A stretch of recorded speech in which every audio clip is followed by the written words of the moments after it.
Hello and welcome to Good Evening Britain, a Force for Good's weekly show coming to you live from our studios here in the heart of the great British city of Glasgow, with me, your host, Alistair McConnachie, broadcasting on all our digital platforms throughout the United Kingdom and across the world.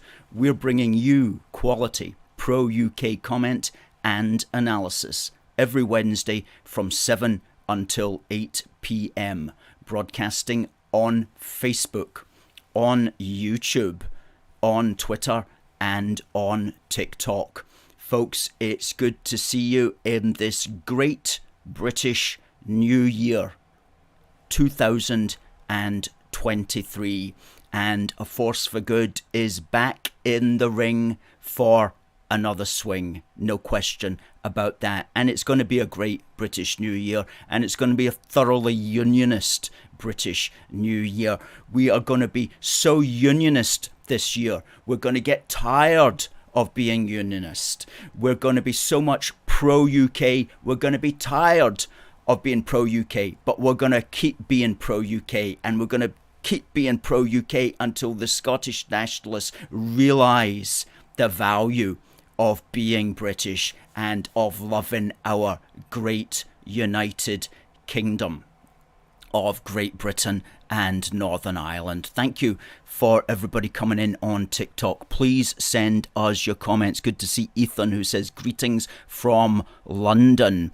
SC8715 says, all right, Elvis, yes, we absolutely are. And he also gives us his thoughts for his favourite football team. Somebody thought this was Peter Capaldi. Well, do you know what? I've been mistaken for that before, and that's a funny story, which I won't get into at this precise moment. Good to see everybody coming in on our other streams as well. What a great AFFG family we have. Good to see Debbie in there. Hope things are well for you in this great British New Year.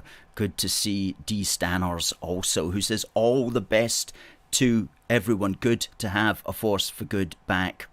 Adam says good evening from the great British county of Leicestershire, and hello to our great supporter also Alan Dawes and Harry Brown and Catherine Rainey. Good evening to you, ma'am, and to Stuart MacDonald and to Kat. Kat, thank you, and I know you're gonna like the plaque which you ordered from our crowdfunder today. It's a cracker from Dramatic Scotland Creations. That will be winging your way at the start of at the weekend there. Shout out to Bobby Patterson, who says shout out to Straven people on here following you. Happy New Year all. Hello, Harry. Good. Folks, send us in your thoughts and your comments. Now, we are going to be ending our Great British Yo Britannia Christmas crowdfunder at 7:30 tonight, and it's been going fairly well, I have to say. We are somewhere around 28% of what we were aiming for. We were aiming for a third of our needs. Perhaps we'll hit a third of our needs. That would be £3,000. Can we actually manage that tonight? We're a little over £400 away from hitting a third of our needs, but who knows? The crowdfunder address will be up on the screen until 7:30, and that's crowdfunder.co.uk/AFFG 2023. DPH says, I'm a Glasgow boy who owns a shop in Unionist Wigtown. If you're ever in Dumfries and Galloway, come in. Well, I was in Dumfries and Galloway for 10 days in the great British village just outside Castle Douglas. Gaza says, look at all the angry Scottish nationalists on here. That's on TikTok. Labour Party for the win says, long live the Union. Britain is better, stronger and safer together. Also, Johnny Davidson says, answer my question and I will donate the £400. Now, I didn't see what your question was, Johnny Davidson. Why is the Scottish unicorn chained up in the British coat of arms? Well, Johnny, it's because it is a dangerous beast. It's a dangerous beast which has to be kept in some parts of mythology. However, in other parts of the British coat of arms, what you'll actually find is that the unicorn is unchained, indicating that it has broken away. So the idea of the chained unicorn is, it depends what coat of arms you're looking at, but either way, it's a positive thing. It's either so strong that it has to be contained in some way, or else it's so strong and it's broken away. But it's all good. It's all good, and it's all pro-Scottish, whatever way you look on it. So hopefully, Johnny, you'll be able to send us the 400 quid at crowdfunder.co.uk/AFFG 2023. Johnny says, where can I donate? crowdfunder.co.uk/AFFG 2023.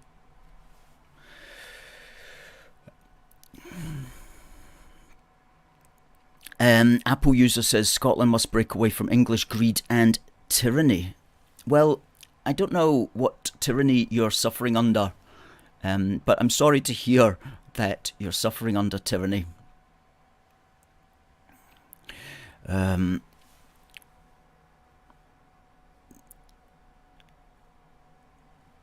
Good, keep coming in on live on TikTok.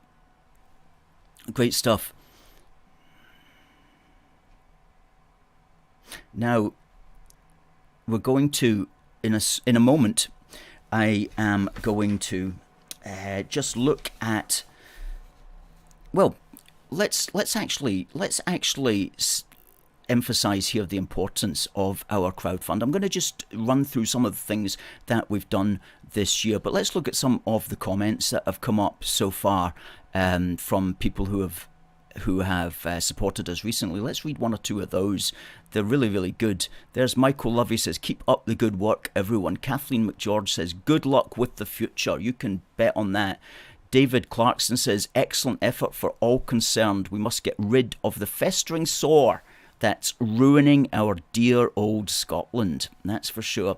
Kat McCabe says, I'm absolutely delighted to be able to contribute to your crowdfunder. I truly hope my donation helps you to continue your vital work. It does, Kat, and you know what? We're going to be talking about what that donation will mean in a few moments. Dave Workman says, well done to the entire AFFG team. You are heroes.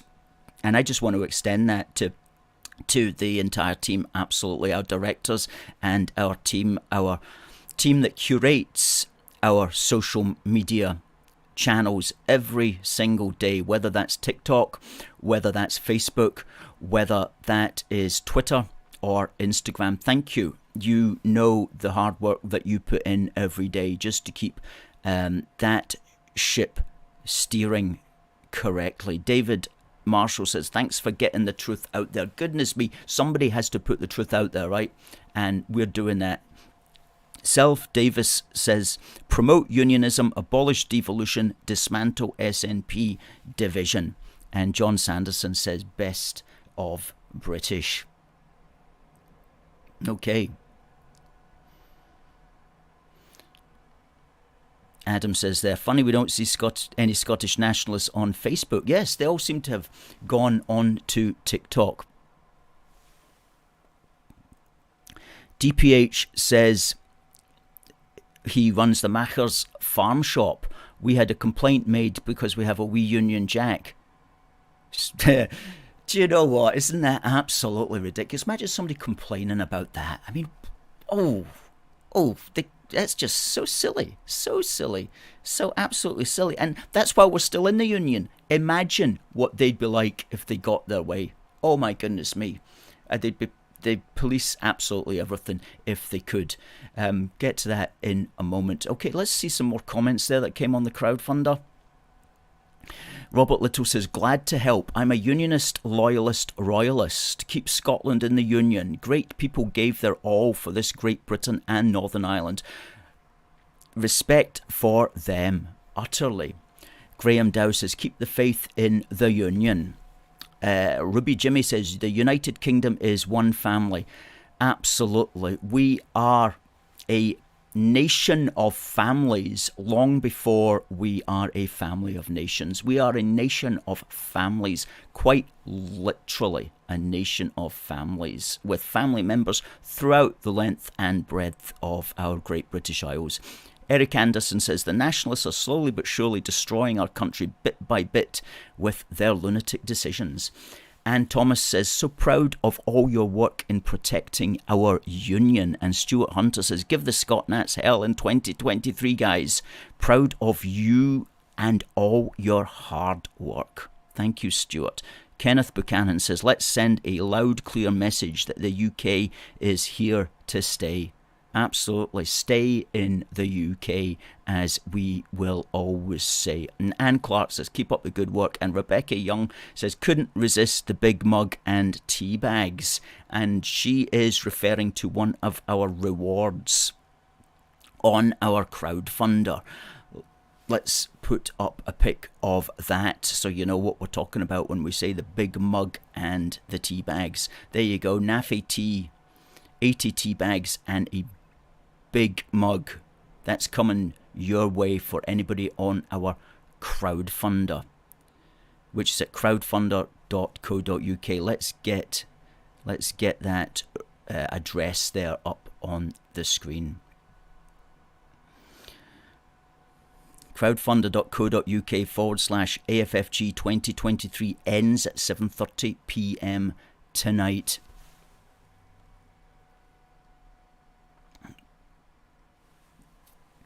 Lots of comments there coming in on TikTok. Bob Castle says, the United Kingdom, we must not break the Union.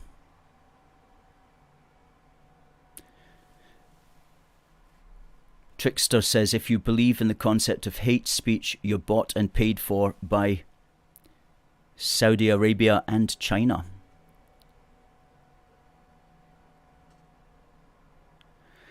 Graham Brandon says, just because we want independence does not mean we don't like England or English. I think you may protest too much, sir. I know that some people say that, but in reality, that's not been our experience, I'm afraid to say.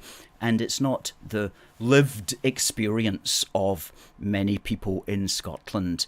And I know that many of the Scottish nationalists will try to excuse their ideology by saying that they don't hate the English, and I hope that they are right, and some of them, of course, including yourself, sir, will no doubt be genuine about that. But the question is, what's the issue and the situation with all the others? Because, believe me, and I know because I've met quite a few of them, they actually do hate the English.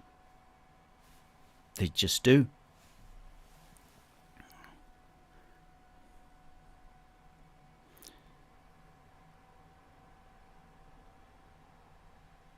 So, absolutely. And, you know, we, as unionists, we tend to just, the chap there talking about whether or not the Scottish nationalists hate the English. And, of course, some of them do, but they hate a lot more than that. They, there is a lot of motivated people, and they're motivated by a lot of different things. And they never stop. And many of them are possessed with a sort of revolutionary fervour, which impels them to believe that they can create some kind of heaven on earth here in Scotland. If it wasn't for, well, you name it, the English, the Union, London, Westminster, the Tories, England, not the English per se, the sovereignty of Parliament, the British Broadcasting Corporation, the alleged suppression of Scottish history when they were in primary school in the 1970s. The Union Jack, the fact that the cross of St. George is on top of the saltire rather than the other way around, that's a complaint that I've heard. The fact that Scotland doesn't have an entry in the Eurovision Song Contest, and the lack of poets in the English higher exam when they were at school, the lack of Scottish poets in the English higher exam when they were at school in the 1980s, the English language in the first place, and the fact that they feel, some of them, that they have to speak it in a way in which they're understood by other people. Why should they have to do that? The poll tax, Thatcher, the milk snatcher, the Tories, did I say the Tories? But also Labour. The fact that the Tory government does nothing to stop the landslides on the Rest and Be Thankful road on that part of the A83. The fact that newspapers use the height of Nelson's column in Trafalgar Square in London as a measurement instead of, for example, a Scottish height, such as the height of the spire on the Marischal Tower in Aberdeen. Trident, especially the fact that Trident is located close to Glasgow and would kill a lot of people in Helensburgh. The fact that some Highland men had to wear trousers in the 18th century rather than kilts. Not being able to buy a fish supper with a £50 banknote when you holidayed in Hartlepool back in 1974. Edward I.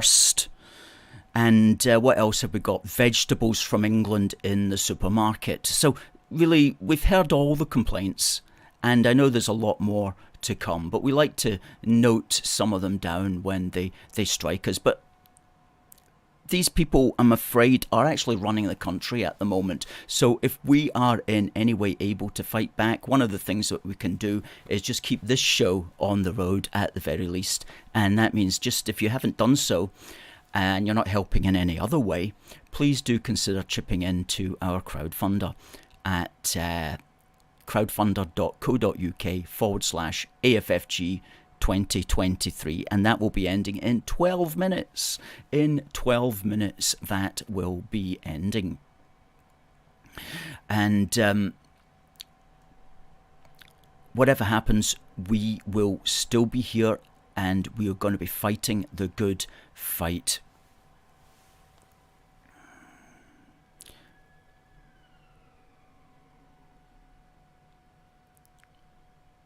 Just looking here on TikTok. Somebody mentions the gender bill. David Emmanuel says, a shocking, dangerous bill. SNP are woke insane. Yes, and we understand that there's going to be a demonstration against that on the Thursday, the 12th of January at noon outside the Scottish Parliament. It's nothing to do with us as such. We've just heard of it through the grapevine that it's being organised by somebody called Glasgow Cabby, and as I say, he's organising a demonstration open to all who want to demonstrate against the Gender Recognition Reform Bill. And that's on Thursday, the 12th of January at 12 o'clock. And we'd encourage anybody to go to that. As I say, it's not being organised by us, and we're not in any way formally associated with it, but happy to give it some publicity there. Yo says, hi from Kirkcaldy.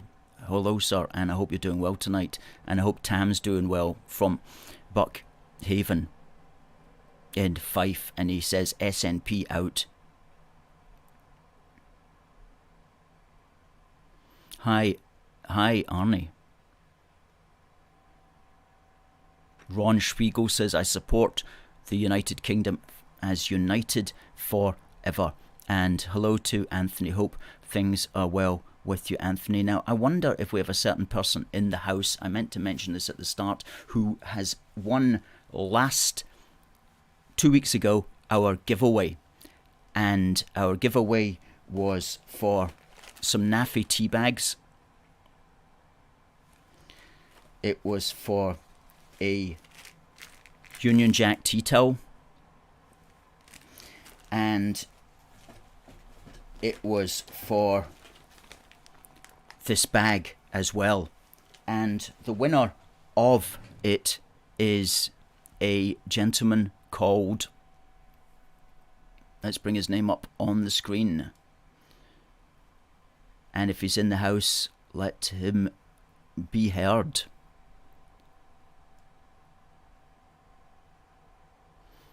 It was Ryan Lockwood.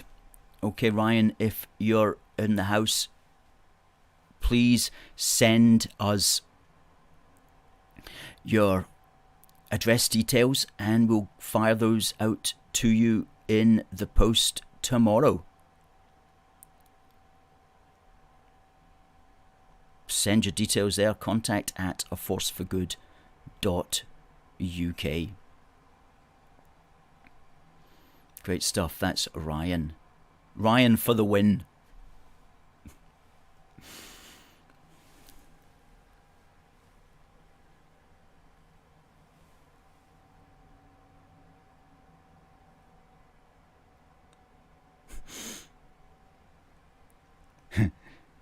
Okay. So, good. So we've got this week's competition coming up in 5 minutes. And it's just for this keyring, a Union Jack keyring, okay? A Union Jack keyring plus the latest copy, of course, of Union Heart, which is called Busting Indie Myths. Now, I'll give you the question after. On this day in British history, because British history matters. And you know, before I talk about on this day in British history, I just want to bring attention to a really good article which I read in the Daily Telegraph by the journalist Charles Moore, who's always got a very good way of saying things, who can take an idea that many people think but find the words to express them, which is such a great skill, which of course he has got in spades. And he was talking here, the coming year is the time for the BBC to make a date with impartial history. And he's talking here about the extent to which some of the programmes on the BBC can be impartial and can be perhaps looking at history from a very slanted angle, like learning British history or whatever from a negative point of view, which is all well and good, but at the end of the day it has to be properly balanced by the overall context of things. And he asks, well, he says, it is 50 years since I studied basic history at school, but even in that distant era, I do not remember ever being told that the British Empire as a whole was marvellous. And I do recall several occasions on which I was taught that it had been bad. However, mostly what I remember is a strong historical narrative. Anglo-centric, certainly, but not cut off from world issues. I like this bit. Its power came not from its ideology, which was mostly vague, but from its chronological coherence. Chronological coherence. What a fantastic term, which means putting the dates and the times in order in a way that you can really remember and understand and explain to others as well. And he adds, the sequence of time is the framework of all history. What happens afterwards cannot affect what happened before, although it might well change our view of what happened before. So dates really matter. We learnt them often by heart. And that's what we do here at A Force for Good when we always have our On This Day in British history. It's because dates matter.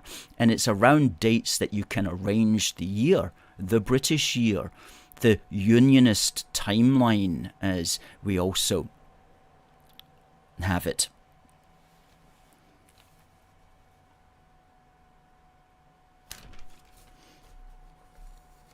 He says, the first thing we learnt was a context of consecutive facts.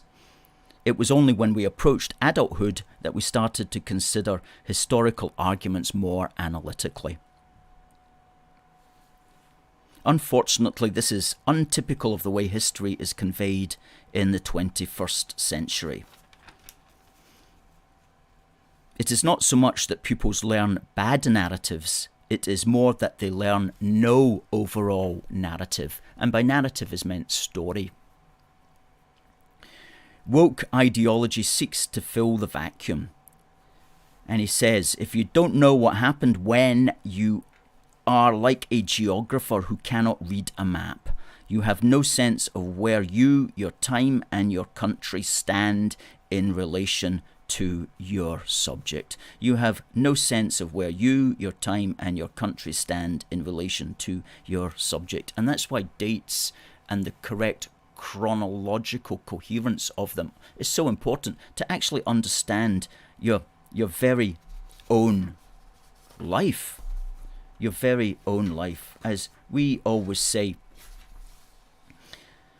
if you don't know where you're going, it's because you don't know where you are. And if you don't know where you are, it's because you don't know where you have been. So, on that thought, on this day in British history, what happened?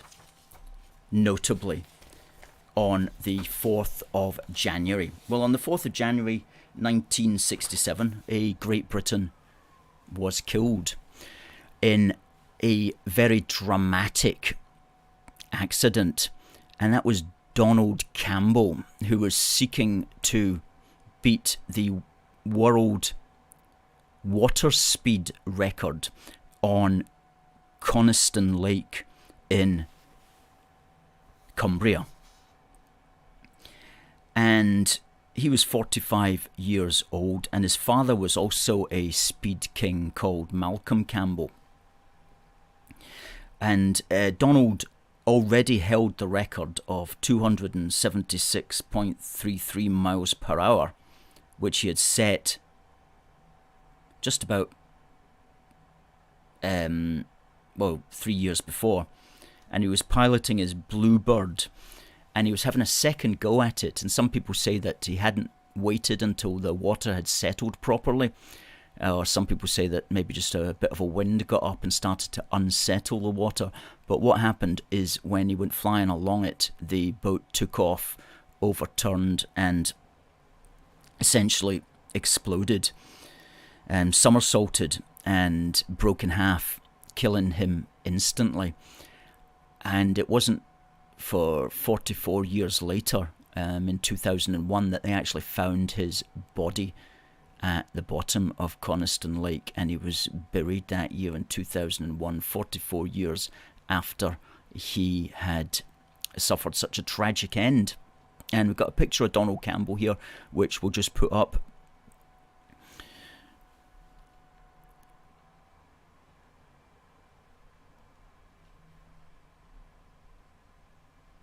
Here we go, there he is. And his Bluebird, that's a reconstruction of his Bluebird by something called the Bluebird Project. And that doesn't go as fast as his old boat, but it's a nice reconstruction that they've done there. See the wee Union Jack there. on the tail fin. Very nice indeed. Okay, so that was Donald Campbell, who was killed this day, 4th of January in 1967, on this day in British history.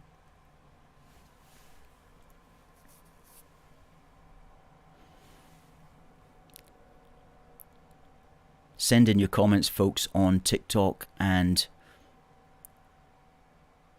we'll read them out.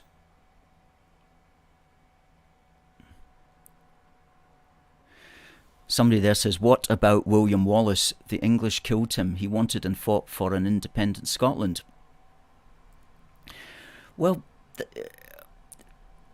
you could argue that. There was a little while ago, though. I wouldn't hold on to that too much.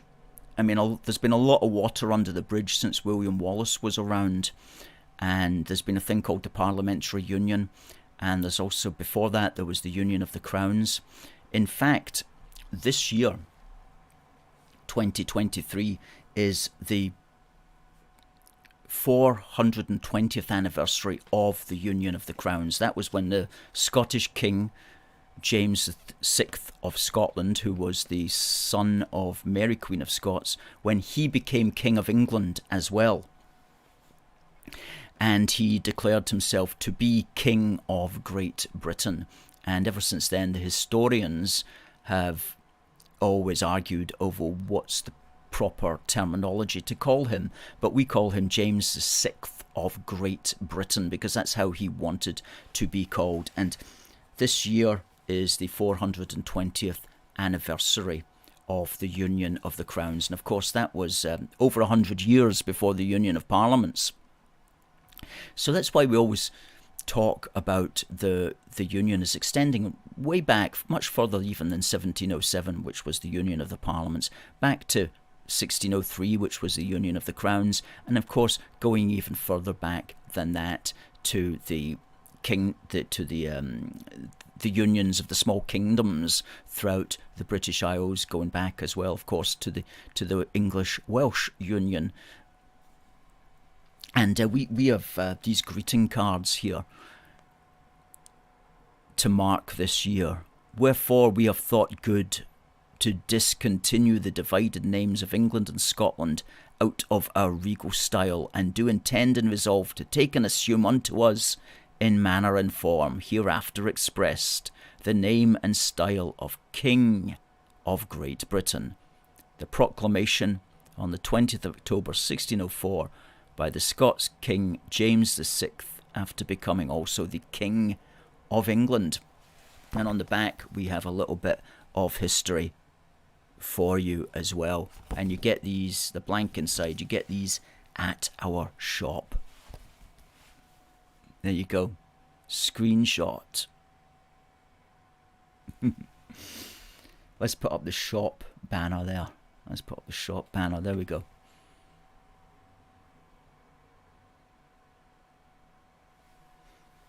Fantastic. Okay. So, what we're going to be doing this year, and I wanted to talk about that as well, is we've got various things that we want to do. Get rid of that shop banner now. Various things that we're going to be doing. We're going to be, of course, doing what we always do. Let's look at some of the things that we did last year. Let's stick up that. Before I do that, let me give you a question for our prize, which is this keyring and a copy of our latest magazine. And the question is, on this day in 1967, what was the name of the man who was killed trying to break the world water speed record? What was the name of the man who was killed on this day, tragically, trying to break the world water speed record on Coniston Lake in Cumbria?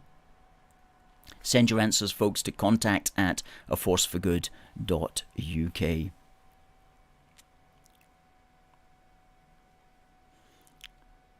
Will says, that's some hairdo, thank you.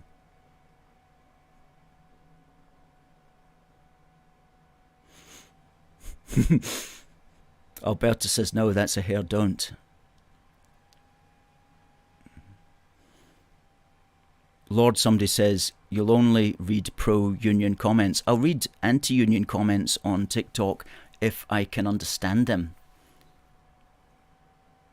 Somebody says there that they tortured William Wallace. Same guy who's remembering William Wallace. Well, he certainly... There wasn't much of him after they'd finished with him. That's for sure.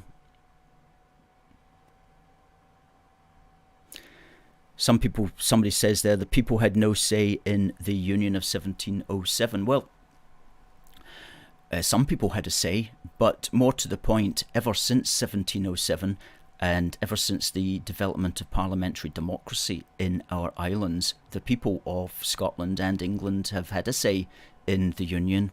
And every time we vote for people to go to the British Parliament, we are confirming our belief in the continuation of the Union, and so we've been doing that ever since the establishment of the concept of democracy. And of course in 2014 we also had a referendum where the majority, a considerable majority, voted to stay in the UK. So, you know, time moves on.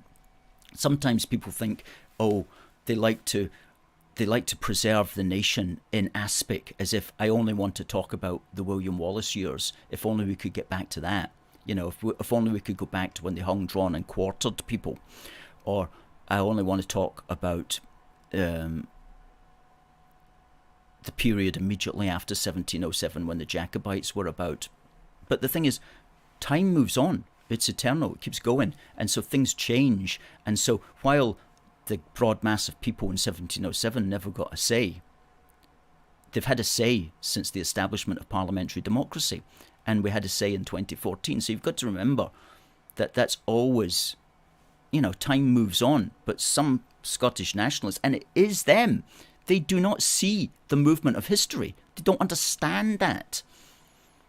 Unionists are not like that. Unionists understand that time moves on, that things develop. But Scottish nationalists, for some reason, they just want to stay in the past. Maybe it's a human trait. I don't know. I don't know why they're like that, but they are. So yeah, let's get up and we'll just quickly run through what we did last year just so that you're aware of it.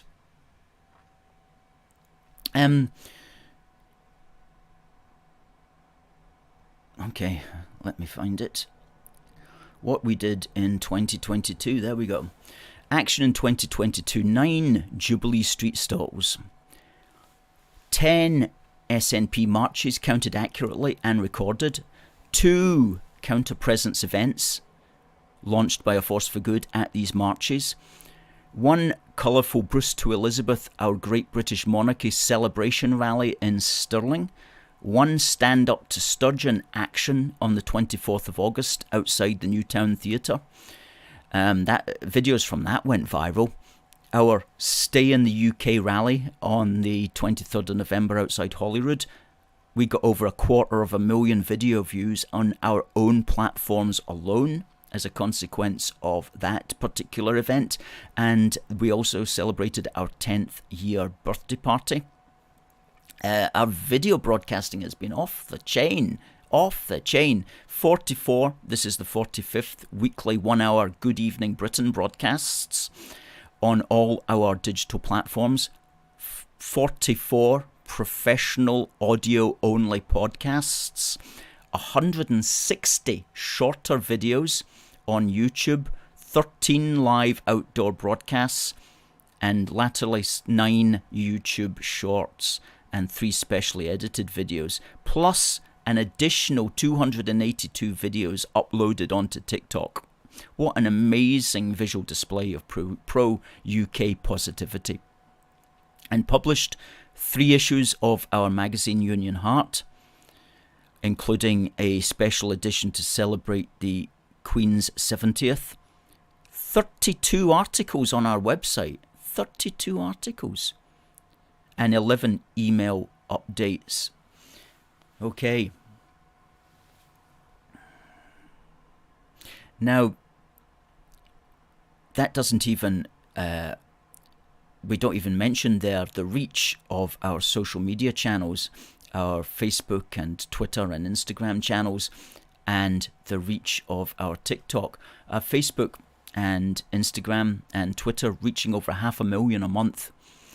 And our TikTok in December had almost 900,000 video views on it. That's almost 1 million video views in the month of December alone. So we're really knocking it out the park. Absolutely. And that growth will continue throughout 2023. Take my word for it. As a consequence, of course, of our crowdfunder as well, and money that we raise in the coming months also, because we're in this for the long haul, and we're in this to win this, and we are not going away. We are here to stay. I'm glad to tell all of you that. If you invest in us, you can be sure we will deliver. Alan says time moves on, but the Scottish nationalists don't. Absolutely. Leah says, thanks for the prize in the post last month. You are welcome, Leah. Glad you got it in all the postal chaos that's going on. Stuart says the Nats want their freedom. Their freedom. Susie says don't forget the like button. If you like this, like it and share it. Comic Toon Productions. Marshall Bourne says, hello mate, I'm new to this and I'm already agreeing to your unionist ideas.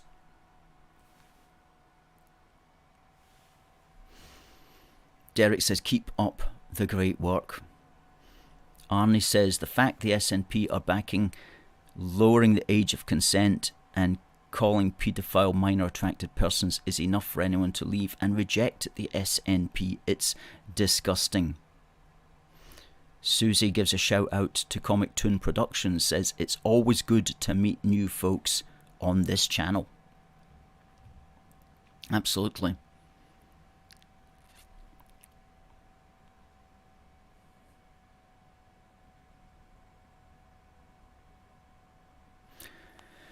Rita says, yes, 12th of January, Alistair. Yes, well, that was the Glasgow Cabbie event, which is being organised. He's calling it Leave Our Kids Alone. And it's about what the last poster there was saying. And it's taking place outside the Scottish Parliament in Edinburgh on Thursday, the 12th of January at noon. And we are not in any way organising it or anything like that, but it's been brought to our attention, and so we're giving it a little bit of publicity, and we would encourage anybody to go along and show your support to Glasgow Cabbie, who has been a real tower of strength in this particular matter. He had a message on Facebook saying, quote, can the Scottish media ignore this demonstration and continue to pretend all is well with politics and the people of Scotland, or do they come along and cover what will be a truly outstanding and peaceful protest in the capital of Scotland? There you go, 12th of January at noon.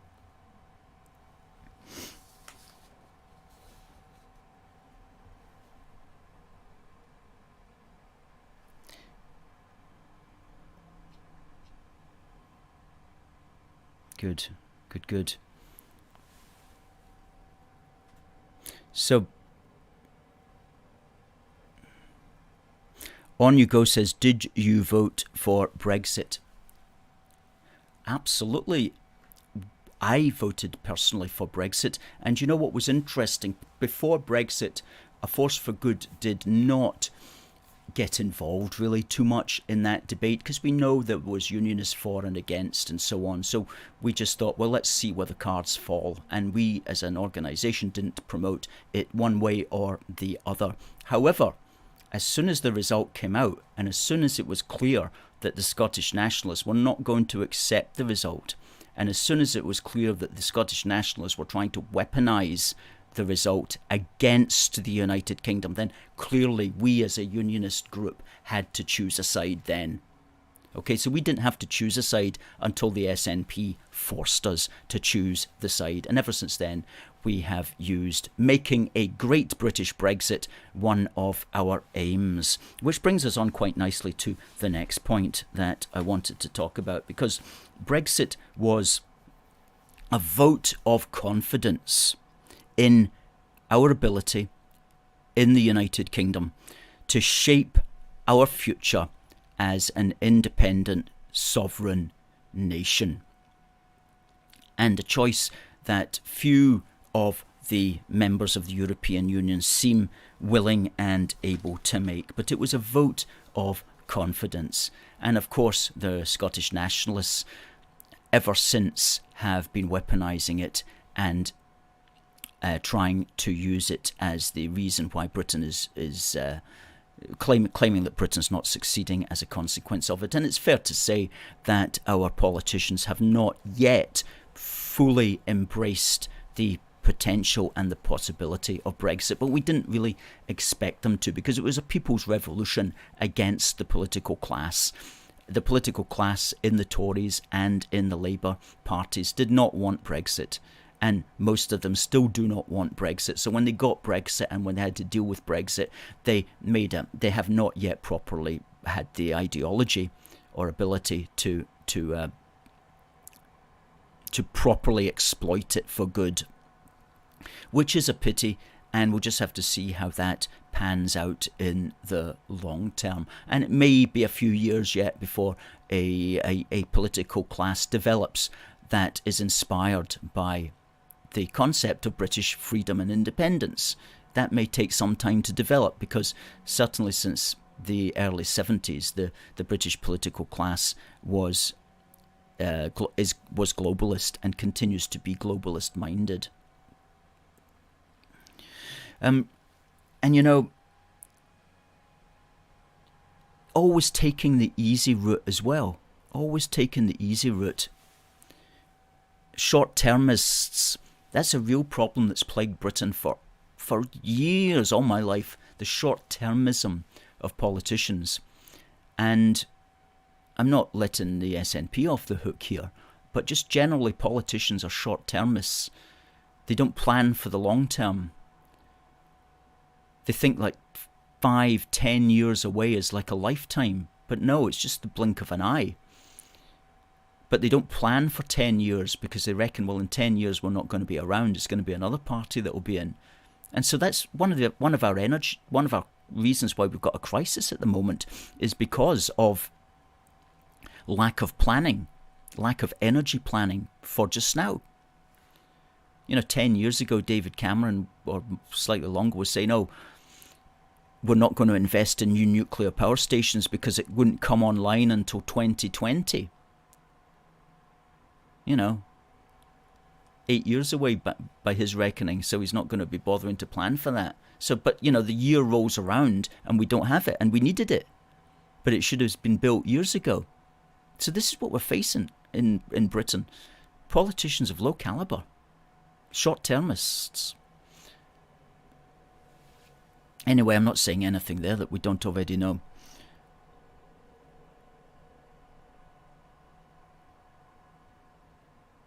Alan says, regarding Brexit, he voted to stay, but if a vote was held again, I'd stay out based on the way they have treated Great Britain and Northern Ireland after the vote.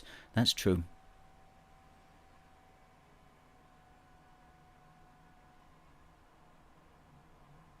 Rita says, Alan, I am the same. I voted to remain, but would now vote to leave.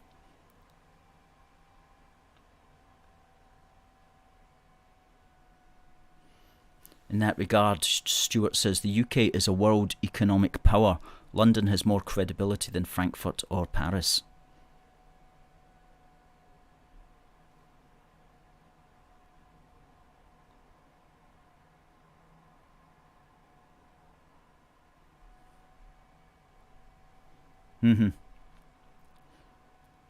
Jerry Robertson's not a fan.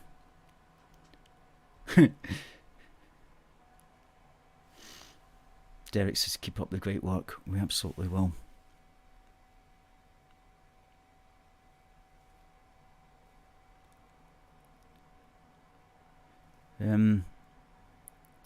User 836 says, you seem to know a lot. Thank you.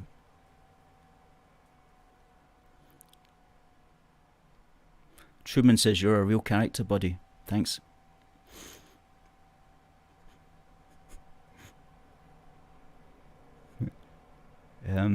Okay, so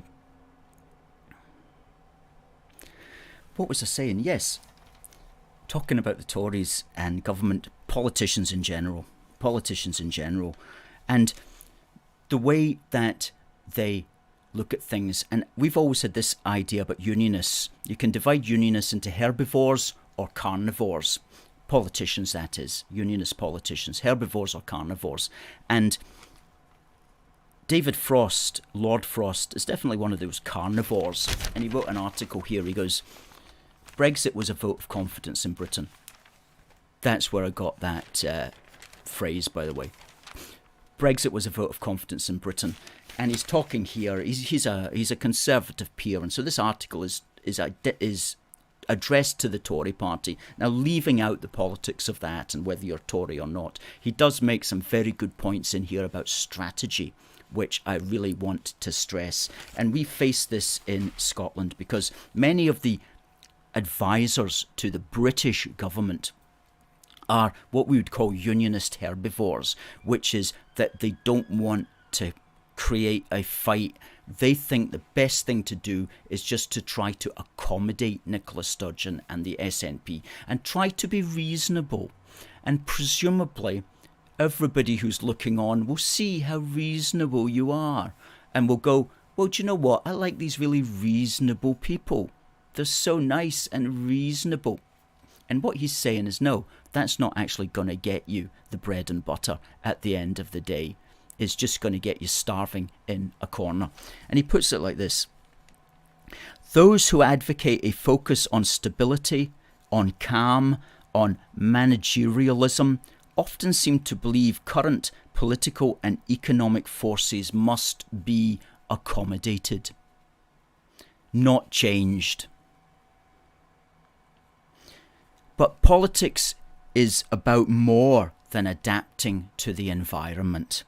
It is about changing it, about persuading and about acting so voters can believe that another reality is possible, that minds can be changed, that problems can be solved.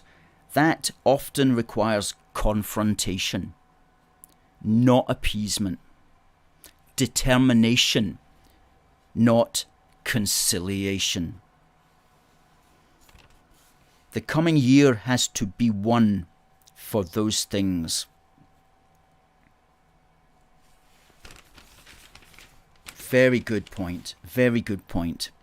Politics is about more than adapting to the environment. And the herbivores which advise the British government are all about adapting to the environment, not about changing the environment for good. To promote, they are about promoting accommodation in the belief that they'll be seen as the reasonable ones, and as if somehow somebody's going to come forward and congratulate you for that. Congratulations for losing. You lost the debate, you lost the prize, but you were extremely reasonable in losing it. So well done you for being reasonable in your loss. No, man. No. Let's remember the SNP has no trouble being heard. It has no trouble being loud. It has no trouble upsetting the apple cart. And people flock to it, and they hear it, and they see it because it's the noisy one. You know, the squeaky wheel gets the grease. I once remember reading that in a Charlie Brown cartoon, and I read it, it's like the squeaky wheel gets the grease. That's brilliant. Things you learn from Charlie Brown cartoons. But I've never forgotten that. So, our advice in the coming year to the British government, and indeed to the British Parliament and to all the political parties who are for keeping the UK together, is do not seek to accommodate the SNP. Remember, they are your political opponents. You do not want to do what they want to do. You want to stop them from doing it. if it is about breaking up the United Kingdom, or if it might potentially lead to that. And you have to put up a fuss, okay? You have to complain. You have to try to stop them doing it. You have to be ready for the fight. You have to be a carnivore. Think of all the times when the British government in the past could have put up a fight. Remember during the back in 2020, okay, when Nicola Sturgeon tried to stop people travelling out of Scotland. She, of course, had no political power to do that, but she wanted to put it about to give people the impression that she could stop people travelling out of Scotland, but she could not. But the British government never came forward. Boris Johnson at the time never came forward and said, excuse me, just to clarify, you're not allowed to do that. He never did that because he didn't want the fight. Okay, he weaseled out of that. And so now we've got lots and lots of people who literally think that Nicola Sturgeon has the power to shut the country down, to stop people getting out of Scotland. Okay, so the British government wouldn't even turn up for the fight for that one. Now, they've had a wee victory at the Supreme Court, but they did not take that to the Supreme Court. That was the SNP who forced that fight on them. The British government never initiated it.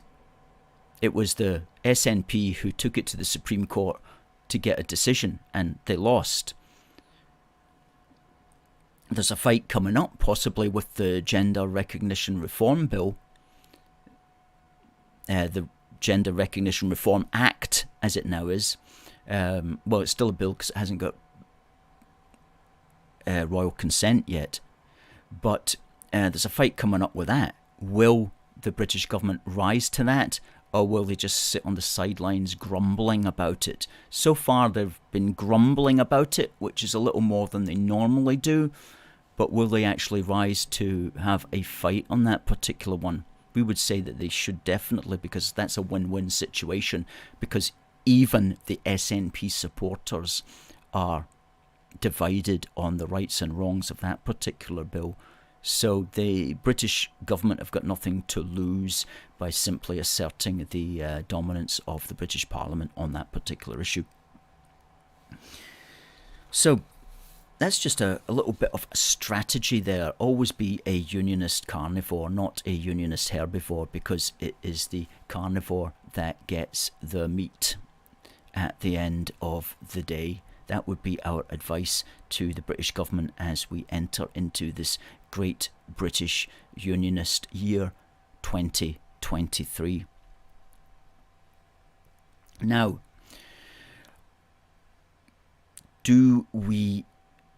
we're going to announce the Crowdfunder total. That's the first thing that we are going to do. Now, do we have a Crowdfunder total? There we go. Crowdfunder total equals £2,571. That's on the online Crowdfunder at crowdfunder.co.uk. Now, during the time that the Crowdfunder ran, we also got an extra £318 there from PayPal and checks received so far. And so that comes to a grand total of 2889, which is 32.1% of our needs. 32.1%. So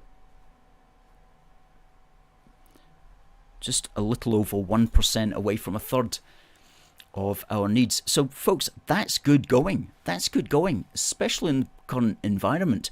So a big thank you to everybody who has contributed to the Crowdfunder, whether online or PayPal or checks. And some of your checks may not yet have been received because everything's very slow these days. So we probably almost certainly will hit 33% when other checks that have still to arrive in the office come in. So very pleased with that. Thank you very much to everybody who's given, and of course thank you very much to everybody who gives during the year as well via things like our Union Supporters Programme, or one-off donations at any time, or who buy our merchandise. We're very grateful for all the support that people are given in whatever way they can. And some people simply prefer to come to our events as well. In other words, thank you to all our supporters. So much appreciated. So much appreciated. So that's a good win. Let's call that, let's say we hit our target there. 1/3 of our yearly needs. Excellent stuff. Thanks very much. That's really going to help, especially in the first half of 2023.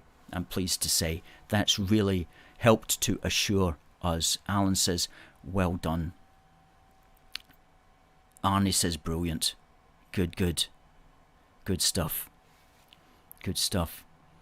Now, I wonder if we have a winner of our competition. Yes, we do. Fantastic. I said on this day, Speed King was killed attempting to break the world water speed record today in 1967. What was his name? And the answer was Donald Campbell, unfortunately. And the winner is Anthony Steventon. Fantastic, Anthony. We'll be sending you this keyring, and we'll be sending you this Busting Indie Myths. Now that will be going in the post to you tomorrow. Now, please use that email and send us your address, please, just so that we've got that easily on hand. That's very good. Congratulations, Anthony.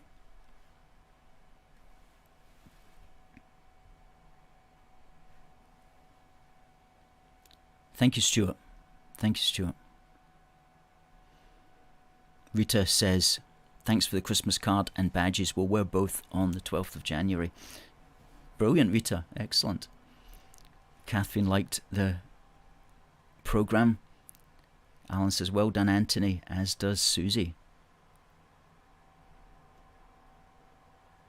Debbie says, congrats. And Harry says, well done, as does Catherine. Harry says, loved it today. Cheers, Harry. The Christmas Crowdfunder giveaway was won by Ryan Lockwood. If he doesn't look like Ryan was in the house tonight, but we'll contact him offline and ask him to send us his address. Okay, folks, now the news about next week is that next week the directors and the team will be meeting and just figuring out our agenda and our plans for 2023. We're also going to maybe try to maybe change studios around a little bit just to jazz things up a bit also, and all that's to be decided, but it will be decided next week. So we're not going to be broadcasting next Wednesday, but we will be back the next week, and we'll keep you in touch with just when exactly that's going to be as we begin our series of programs for 2023. And they're going to be good, and we're really going to blow them all out of the water this year. I've got a good feeling about this year.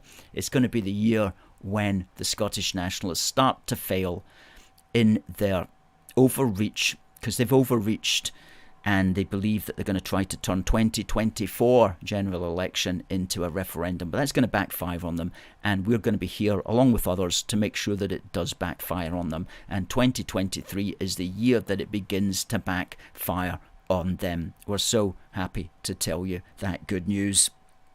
So we're not going to be here next Wednesday, but keep an eye out, and we will keep everybody informed of just when the new series of programs for this year will be starting. So folks, thank you all again. Thank you to the team. Great team. You've been fantastic during 2022. In 2023 we're going to have more, at least 3 more Union Hearts, one of which is going to be dedicated to the Union of the Crowns, one of which will be dedicated to the Coronation, one of which will be dedicated to Busting Indie Myths Volume 2, And we're also, wait for this, we're aiming to write our much heralded book this year. Okay, our book, our big book this year, and that will, God willing, be coming out towards the end of the summer. But great stuff lined up, and we are getting ready to fight the good fight with all of our might. So thanks, folks. It just remains for me to say, on behalf of the directors and team at A Force for Good, we wish you all a thoroughly unionist Great British 2023. God bless the United Kingdom, and God save the King. See you next time.